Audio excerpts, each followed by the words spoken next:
Hey everyone, welcome to Politically Speaking, where we break down political buzzwords and make them easy to understand.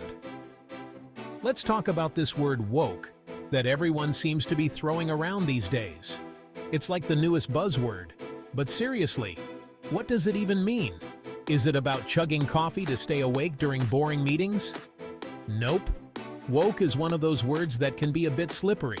It's used in different ways, sometimes seriously, sometimes sarcastically. But at its core, it's about being aware and informed, especially on social justice. Think of it like that friend in school who always knew what was going on. They were tuned in, paying attention, and not afraid to call out BS. So buckle up because we're diving into the world of woke. We'll explore where the term came from and why it's sparked so much debate. Woke didn't just appear out of thin air. It's got roots, history, and cultural weight. The term originated in African American Vernacular English. Stay woke was a call to stay alert about racism. Fast forward, and woke is everywhere. The Black Lives Matter movement brought it mainstream. Woke became a rallying cry for social change. Being woke is about striving for a fairer, more just society by acknowledging and addressing systemic issues. Okay, so we've established that woke isn't about downing espresso shots. It's about opening your eyes to the realities of the world, especially the ways in which systems and structures can perpetuate inequality. Think of it like this. Imagine a society where the rules are rigged, where some people have a head start simply because of their race, gender, sexual orientation, or how much money their parents have. That's messed up, right? Well, being woke means recognizing those rigged systems and wanting to change them. It's about understanding how things like racism, sexism, homophobia, transphobia, economic inequality, and environmental destruction are all interconnected and impact people's lives in profound ways. It's about recognizing that these issues aren't just abstract concepts. They have real-world consequences for real people. So if you're genuinely committed to being woke, it's not enough to just read a few articles or share some posts on social media. It's about actively educating yourself, challenging your own biases, and being willing to have uncomfortable conversations.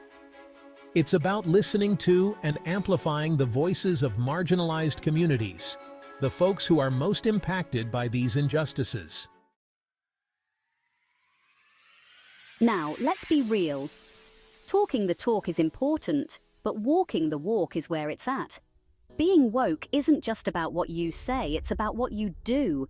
It's about turning that awareness into action, about using your voice and your platform to make a difference. Think of it like this. If you see someone being treated unfairly, do you stay silent or do you speak up? If you hear about a policy that discriminates against a certain group, do you just shrug it off or do you contact your elected officials and demand change?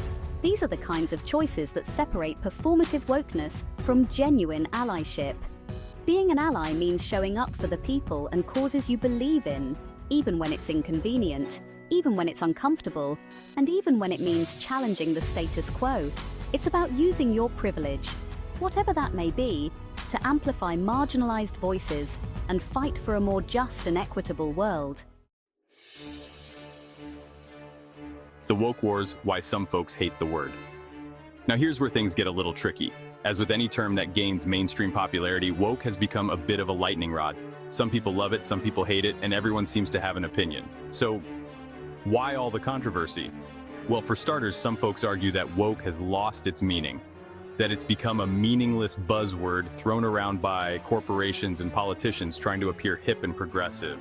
They see it as performative rather than genuine, a way to score social justice points without actually doing the work. Other critics of the term often use woke as a pejorative, a way to dismiss and belittle people who are passionate about social justice. Some conservatives have criticized wokeness as a way of silencing dissenting opinions and promoting a victim mentality. They accuse woke culture of being too sensitive, too politically correct, and too quick to take offense. They see it as a threat to free speech and a form of reverse discrimination. Despite the controversy, the core idea is to remain aware and active in promoting social change. beyond the labels. It's about giving a damn. Look, it's easy to get caught up in the semantics and the back and forth of who's woke enough or who's using the term correctly. But here's the thing, at its core, woke is about giving a damn. It's about caring about something bigger than yourself, about recognizing the humanity of others, and about fighting for a world where everyone has the opportunity to thrive. So whether you love the term woke or hate it, whether you identify with it or not, the real question is this: do you care about making the world a more just and equitable place? Do you believe that everyone deserves to be treated with dignity and respect, regardless of their race, gender, sexual orientation, or any other arbitrary characteristic? If the answer is yes, then congratulations, my friend. You're on the right track. You don't need a label to validate your commitment to social justice. You just need to keep showing up, keep learning, keep listening, and keep fighting the good fight. The power of speaking up and showing up. Now, I know what you might be thinking. This is all well and good, but what can I actually do? I'm just one person. How can I possibly make a difference? And to that I say this: never underestimate the power of your voice and your actions. You don't have to be a superhero or a social media influencer to create change. You can start small, right where you are. Have those uncomfortable conversations with your family and friends. Challenge prejudice and discrimination when you see it. Support organizations and activists who are on the front lines of these issues. Vote for candidates who align with your values. And most importantly, never stop learning and growing. Remember, the fight for social justice is a marathon, not a sprint. There will be setbacks, there will be frustrations, and there will be times when you feel like giving up. But it's important to persevere, to keep pushing forward, and to remember that even small acts of kindness and allyship can have a ripple effect. Creating a world where woke becomes redundant. Imagine a world where the term woke is no longer necessary. A world where being aware of and actively fighting against injustice is simply the norm.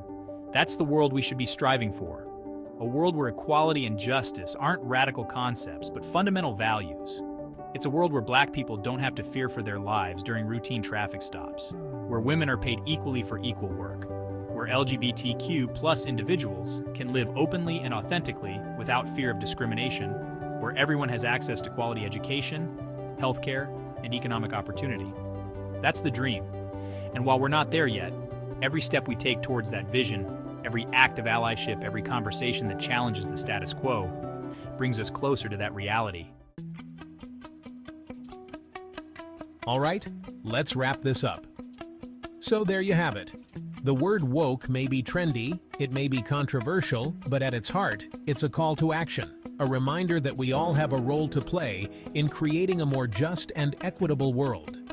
It's about recognizing our own biases, challenging systems of oppression, and amplifying the voices of those who have been marginalized for far too long. It's about showing up, speaking out, and never giving up on the fight for a better tomorrow. Now go out there, stay woke, or whatever you want to call it. What do you think about the concept of wokeness? Is it a necessary movement for justice, or do you see it differently? Let us know in the comments below. If you enjoyed this video, give it a thumbs up and share it with your friends. And don't forget to subscribe to Politically Speaking for more easy-to-understand political content. Until next time, stay curious and stay informed.